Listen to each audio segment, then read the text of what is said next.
Welcome to this tactical analysis of the Reading versus Manchester United game. So a little bit of housekeeping beforehand. The schedule for videos, or how quickly I turn them around, so the time between a game and when I post will probably get a little bit longer because I'm changing jobs. I will keep trying to post videos at least once a week. Before we get into the analysis, if you enjoy the video, please give it a thumbs up, consider sharing it on social media and maybe subscribing.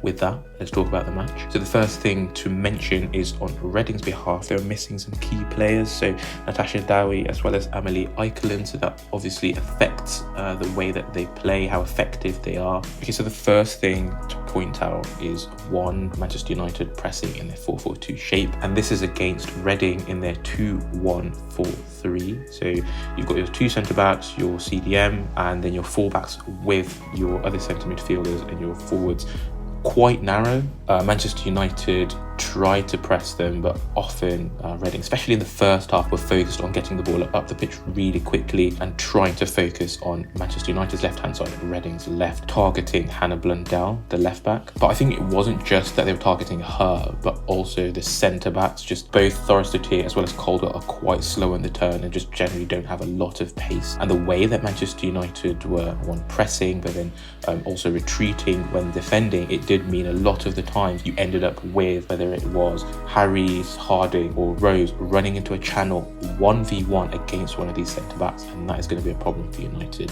The Reading forwards, we've got Rose far side with Harries and Harding on this near side. Fortunately for United, the defenders were able to get their heads on this early long through ball, and the ball bounces back into a space that's convenient for Zellem in this case. But targeting this area of the pitch was just a constant for Reading. They really wanted to try and hit this right hand side specifically. I think it was like 60% at one point, maybe in the first 30 minutes or so. Here the ball has come back again to Thorstatier, and she plays it the first time just over or to the head of Zellem. But we can see here with Harry, her looking to try and be in that space to exploit her pace versus the likes of Thorstatier or Caldwell. And this kind of 1v1, so we're seeing that here with both Harding as well as with Harries, and then far side with Rose. This 1v1 defending is what Reading seem to be trying to set up a lot of the time. For me, it's quite dangerous. It only takes one mistake by the defender and potentially the player is in. And unsurprisingly, as I just said that, here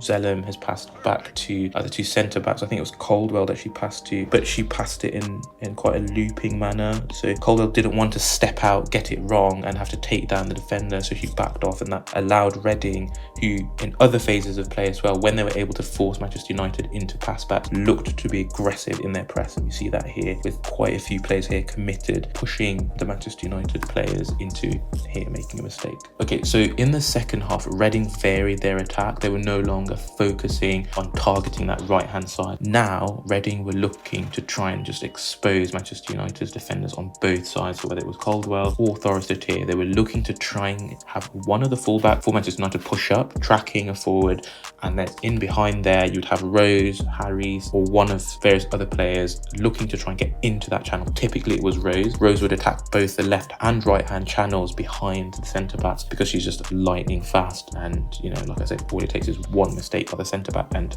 Rose is flying past you. So as we saw there, Reading playing quickly, not passing through the thirds, just playing it early over the 4-4-2 press of Manchester United, looking to try and get Rose on this occasion on the ball. Here she's a bit more central, but as mentioned, you've got your fullback who's pushed higher to try and put a bit of pressure a little bit up the pitch. That means that in behind her there's quite a lot of space if Rose is able to control the ball for her to be able to attack. You know, the fullbacks tend to be quicker in most teams than centre backs, without the fullback being able to come round on the cover and try and help her centre back. So the reason that I quite liked this scenario was because when the play broke down, I think it encapsulated kind of the rhythm of the game, in that as the play then breaks down, Manchester United get possession and they look to counter-attack, and it's with really incisive, quick one-touch passing, movement off the ball with players looking to run in behind. Okay, so this is another example of Reading when they varied their attacks. This case of course, it's still left-hand side rather than me showing the right-hand side, but it shows similar patterns. So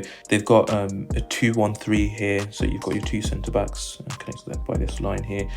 You've got your full-back looking to tuck inside to create a channel so you can pass it into the forwards. Your forward here, your wide midfielder, left winger, is going to look to drop, and then just as we saw, or as I mentioned earlier, Rose is looking to try and exploit the space in behind the fullback as this ball is played into the wide midfielder. Manchester United set up in their 4-4-2, except you have Toon dropping a little bit to try and put a little bit of pressure on the CDM, as well as also one of your centre midfielders is pushing higher, at least as the ball goes out towards the touchline, just to make it a little bit difficult or congested in this space. Evans has just played the ball down the line, looking to get it, I believe this was Rowe, looking to get it to Rowe after the fullback for Reading has created the channel for this pass by Evans. Unfortunately, the pass here was quite poor. It goes into Grunin, but the idea that I mentioned is there from earlier in the game, where again you're having a fullback pull higher up to try and isolate one of your forwards up against one of the slower of the centre back. And again, we've got this 1v1 thing going on again for Manchester United, where each one of their defenders is having to take up a player. Okay, so here I wanted to just show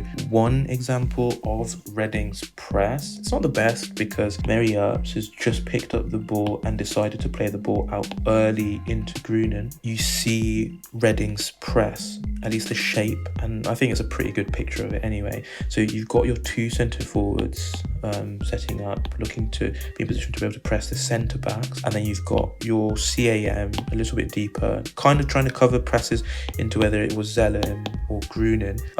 The centre forwards actually will also look to try and press towards fullbacks if the ball goes out to the fullback, which often Mary Earps was looking to hit, just because they were like the free players. And then centrally for Reading, you have this three in midfield with Troelsgaard, Van Hevermaet and Rowe, and they were looking to try and work in unison with that front three or front 1-2 to try and press out into those wide channels where they'd kind of set the trap for Manchester United. Unfortunately for Reading, if they got the press wrong, which the press isn't wrong here, it's just that Earps got headed up early and has thrown the ball out such that their press isn't, I guess, ready, but it's just good play by Earps really. Manchester United are able to take advantage and get the ball into a really dangerous part of the pitch in behind the centre midfielders of Reading. This is where Toon loved to operate in this game. Whenever she was getting into those pockets of space, the forwards for Manchester United and Galton, Thomas and Rousset were just looking to run in behind at pace, and it was really surprising that Manchester United did not score more, especially Thomas. I think she had 2